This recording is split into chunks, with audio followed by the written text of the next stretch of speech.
this exhibition I present two large scale drawings. These are ink drawings on paper, and in them I depict landscape, which is, I come from Iceland, and in Iceland there's a long old tradition of landscape painting, and I like to be part of this tradition with my works.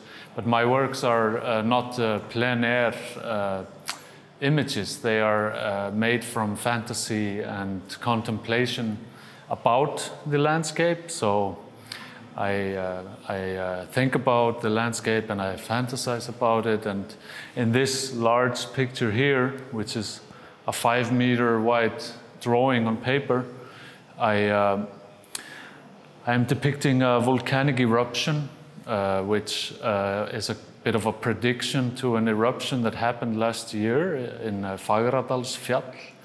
I started drawing this in the end of 2020, and around the beginning of 2021, there was a real eruption in Iceland, and that kind of fed my work. So I was both going to the eruption and looking at it on a webcam at home, and just getting inspiration from all kind of details of the flowing lava, and so this was born. And I was thinking also about the 4 classical elements in my work, which are earth, water, air, fire. And so you have all of those elements in both of my works here in the exhibition. So I don't have a clear idea of where the work is going when I start.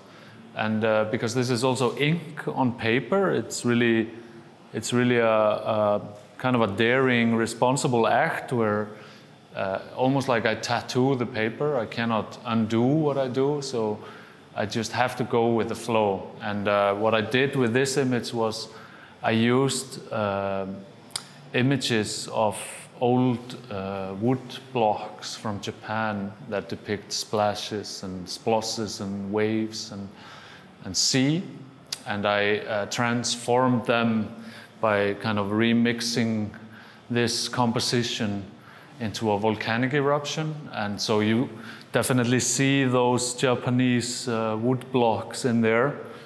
And so that was a kind of stamped here and there waves of red, hot, glowing lava. And eventually the whole image just kind of embroiders from one corner to the other. And the resulting image is quite surprising even for myself.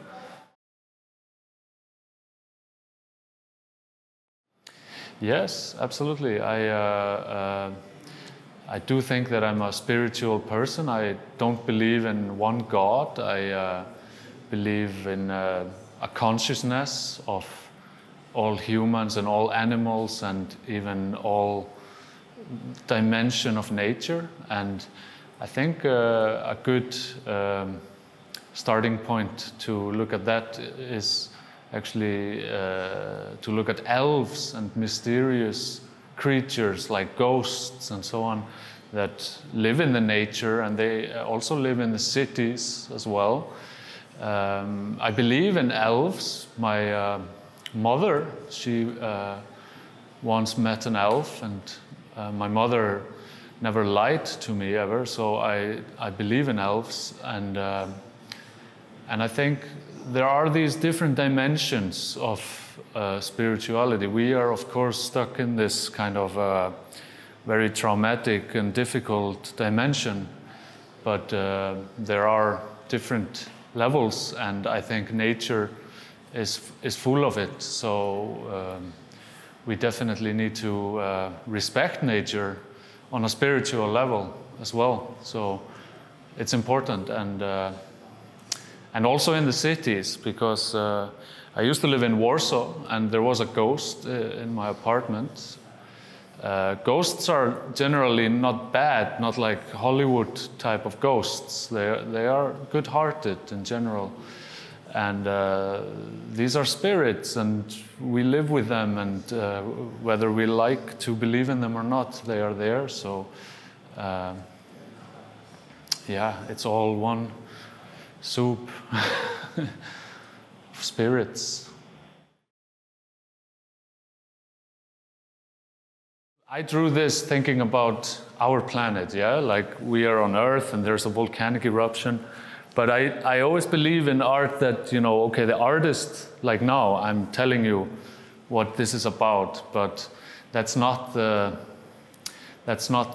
role of the artist, really. I think it's the role of the viewer to think about what is this that I'm looking at. And it was very nice when I showed this in Reykjavik Art Museum. There was a group of school children who came and were watching this piece, and I told them, yeah, we are here on Earth, and you can see the moon here, you know, full moon in broad daylight. And the one kid said, oh, no, this is not true. We are on the sun here, and this is Earth right there.